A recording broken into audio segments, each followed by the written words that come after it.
យប់នេះភ្លៀងធ្លាក់ខ្លាំងបេះដូងបងក៏ឈឺស្ទើរបែកតែស្នាមញញឹមអូននៅក្នុងបងរហូតទោះបីជាអូនឃ្លាតឆ្ងាយហើយក្តីពេលនេះមានតែស្រាអង្គុយម្នាក់ឯងមើលពន្លឺព្រះច័ន្ទនោះដែលធ្លាប់ថាស្រឡាញ់បងថ្ងៃនេះបែរជាមានអ្នកថ្មីបងខំលាក់ការឈឺចាប់ក្រោមស្នាមញញឹមคล้ายคล้ายតែពេលគ្មានអ្នកណាទឹកភ្នែកក៏ហូរមិនឈប់អារម្មណ៍ពេលនេះមានតែដបស្រាជាមិត្តនិយាយពេលបងឯកា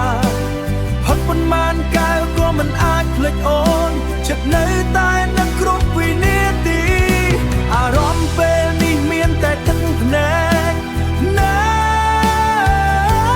នឹករឿងចាំងដែលធ្លាប់សន្យា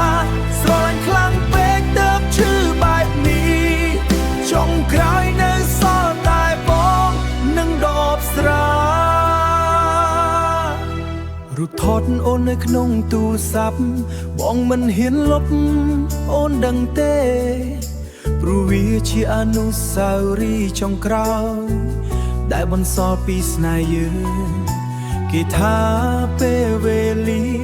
អាចព្យាបាលតែសម្រាប់បងវាកាន់តែឈឺពេលឃើញអូនញញឹមជាមួយគេបេះដូងបងដូចគេចាក់ម្ដងទៀតបើថ្ងៃណាអូននឹកបងសូមដឹងថាបងនៅកន្លែងចាស់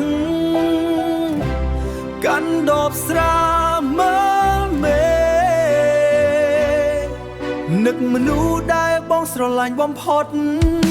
អារម្មណ៍ពេលនេះមានតែដបស្រាជាមិត្តនិយាយពេលបងឯកាស្រវឹងប៉ុន្មានដងក៏មិនអាចភ្លេចលឹកនោះ